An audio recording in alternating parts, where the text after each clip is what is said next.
everyone, time for another episode of Van Talk. We're just on way to Sheffield. This is going to be last day on this job, so there'll be some stuff in weekly vlogs about it, same as always on his Facebook page. You can follow it through there. I think at this point most people are coming from the Facebook to the YouTube, but when that does grow, it'd be good if you could get linked between them all, sort of thing, because there's a lot of posting on there as well.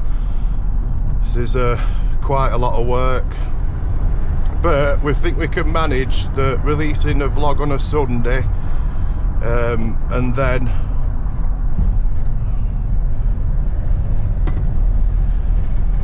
doing a Van Talk on a Wednesday. So again, it's just topics now. We released one on Wednesday, so we're watching through that, and it was just a skim over everything we're going to do, really. This is a bad junction, this one. Everyone will know this round there, and I'm out.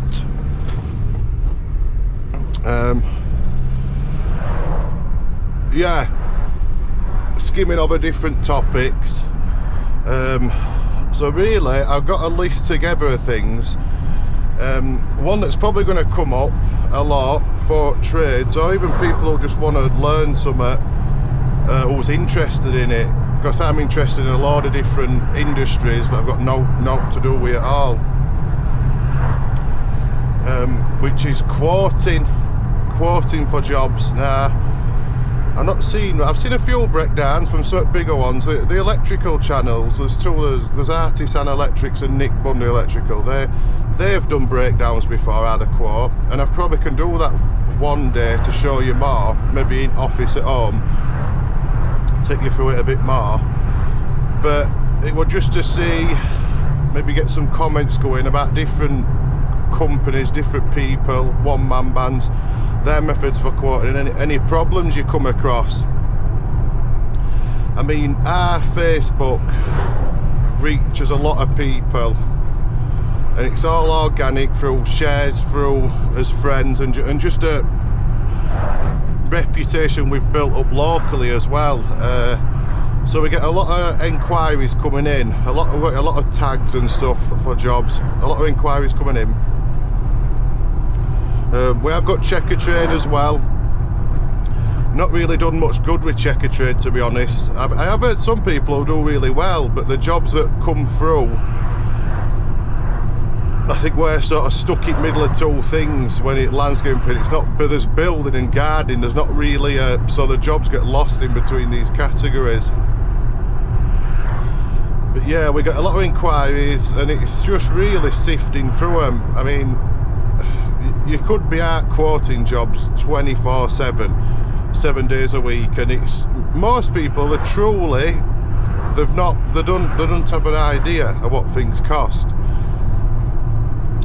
So we show everything on socials, we do work we do, and people come to us, to be honest, at where we present as tens. So we don't have much trouble. We're busy, but I see on Facebook groups the people do have a lot of trouble. Now, probably not unfounded, a lot of reasons, but our normal thing is you get an inquiry, you have a talk, and then it's out to sight, sort of thing. Mostly weekends, like a lot of your will be weekends. Sometimes can get them done in day, but it's when people are in as well, and then it's just normal, so measure up, talk, work out prices, materials. If we have to ring any in, we've got suppliers that we stay with. I've seen there's a lawn stripes and landscaping, I think they've got a good Facebook and a good YouTube actually, and they use MKM for their stuff, which I've got an MKM account, but not been to. You tend to get brought with one band now. We've got where Travis Perkins is, which is like, some people that come won't understand that, but we've been around Hughes Grey as well. That's decent for us. We had a local merchants, a small one, it was called Longley's, and that was mine and my dad's thing, but they're shut because of various reasons they had to close down. and that were in, I think it'd been, I don't know if COVID would have been, might have been 2020. It might have been before actually, I can't remember the exact date, but yeah, that were like a family run builders merchants, which it looks like they're sort of going by wayside now. They can't compete with these bigger companies, especially online ones. It way at paving, you've got these online companies that are just, they're massive, they deliver countrywide now, nationwide.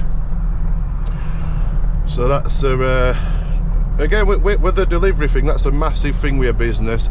It'd be good to hear from other trades. Like what I get really interested in is how they do them, because every trade you think you got worse deal out of them all. I always think grass is greener on the other side, sort of thing. So it'd be good to know how they do stuff. I thought about bathroom fit as well. A bathroom fitter can just, what's it called? They can get their own. They can order all the stuff to site and one place, get a skip, and that's it. They're away. They let me in. That's pretty rare, isn't it, for a truck, that? Get your stuff straight to site, get your stuff delivered. The thing is with us is we deal with, I mean, some jobs there can be 60 tons of material moving. Like, that's quite common.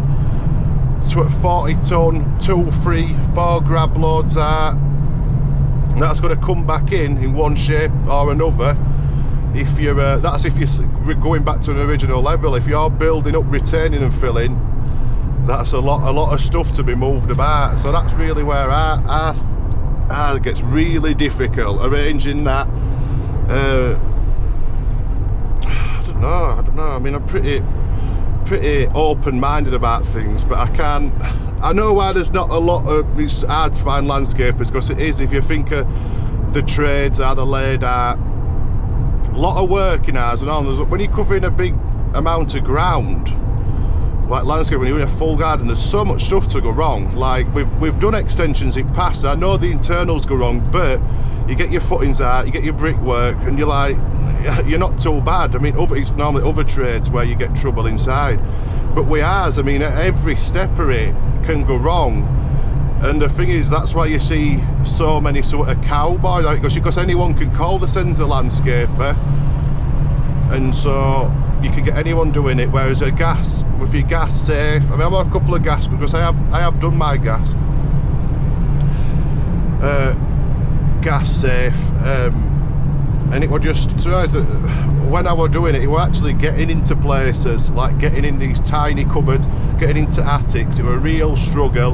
The steps, and doing plumbing as well, a little couple of bathrooms. It was going upstairs, and you're just so scared to death of damaging something. It didn't really work. I think coming from my dad being a builder background, probably it'd been that sort of really finesse sort of stuff, especially really fiddly tiling, and I didn't like it at all. But on the groups, the tilers and bathroom fitters, they seem to get the most at trouble, and we had discussions about this all the time. I'm pretty sure it's because when they're in shower, there's just so much to look at. You can just look at it, you're staring at it all the time. I think that's what it is. Really, your gas, I mean, you got to have all your gas safe stuff, and that is a big order. It's a stack of responsibility as well. And again, I mean, you've literally got, you kind of people, you've got to be in charge, responsible for people's lives when there's stuff messing with gas. So that's got to really above board. Stack responsibility, stuff that comes along with it. They've got to keep it up and keep up to regs and train and pay for it. It's not a massive cost, but then when you compare it to, there's no against a painter and decorator or like a plasterer, and they're making more money than a gas safe registered lad, and it's just, in my mind, it's just not even close. I mean, even Sparkies, they seem to have all come on and even things, the trade now.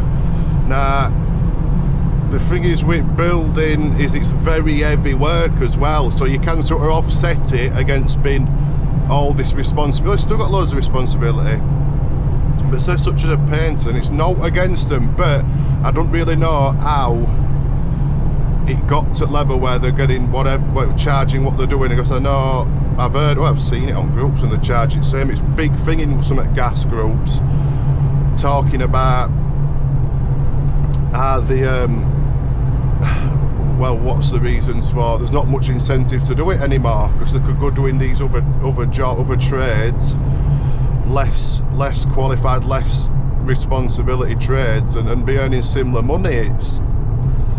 So that's sort of problem with industry, which again, that's a number of topics, stuff like that. Problems with industry, we're just not bringing anyone through, that's the thing, training anyone up. But again, that's a different thing.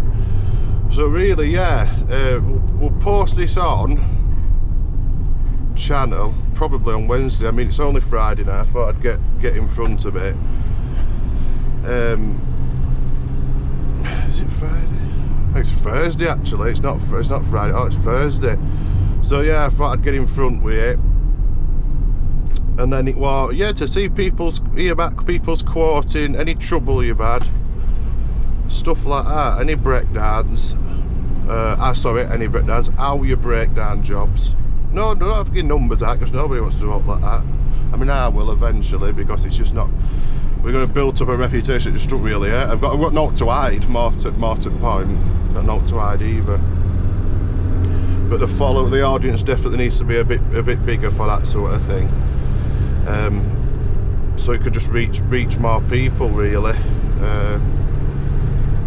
Yeah, here are you break them down. Troubles you've had, because everybody loves that. There's a couple of nightmare customers.